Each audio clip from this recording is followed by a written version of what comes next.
माता सबरी के गुरु मतंग ने कहा, तुम चिंता मत करो, हमारा आशीर्वाद है। गुरुजी आप लेटे क्यों हो? मतंग मुनि ने कहा कि हम जा रहे, कहां? यात्रा पर। कौन सी यात्रा पर? जिस यात्रा से बेटी कोई वापस नहीं आता, लंबी यात्रा। गुरुजी हमारी रक्षा कौन करेगा? बेटी तुम्हारी रक्षा हमारे वचन करेंगे। पर सरकार आप जाएंगे तो हम आपके बिना रह नहीं पाएंगे, आप हमारे गुरु हैं, गुरु के बिना शिष्य का जीवन अधूरा है, तो हम भी मर रहे हैं, हम भी तुम्हारे साथ यात्रा पर चलेंगे। मतंग मुनि ने कहा, सबरी ऐसा मत करो, हम तुम्हें वचन देते हैं, तुम अभी तन को मत त्यागना, तुम्हारे घर एक दिन पूर्ण परब्रह्म परमात्मा श्री राम आएंगे, राम आएंगे।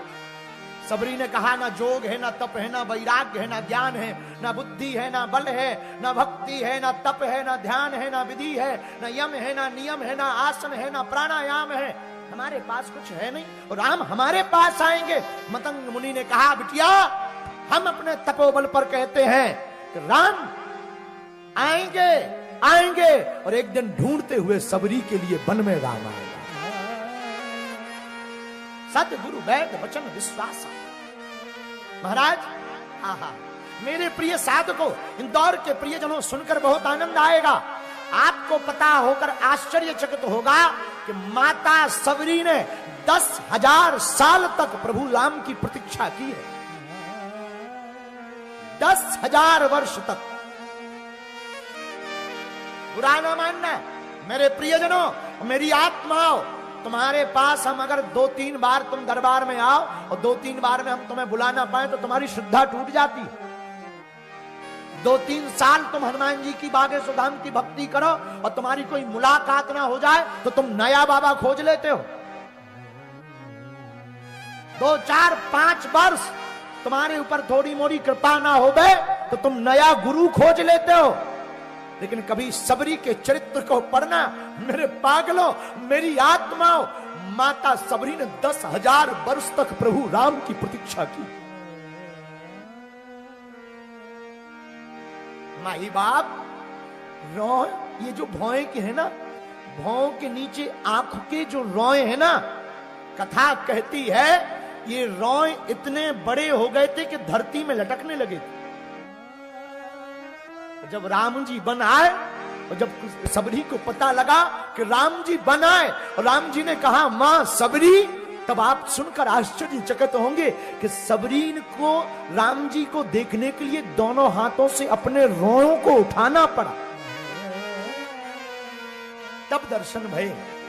लेकिन सबरी ने कभी प्रतीक्षा नहीं छोड़ी।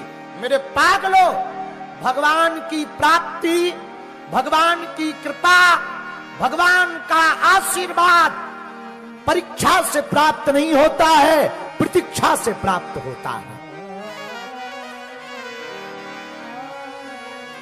और सबरी तो गाती थी 10,000 सालों तक, रास्ता साफ करती हुई, बेर चुन चुन के, फल चुन चुन करके, पुष्प चुन चुन कर लाने वाली माता सबरी राम की याद में गाती थी। उसे भरोसा था, गुरु ने कहा राम आएंगे तो राम आएंगे।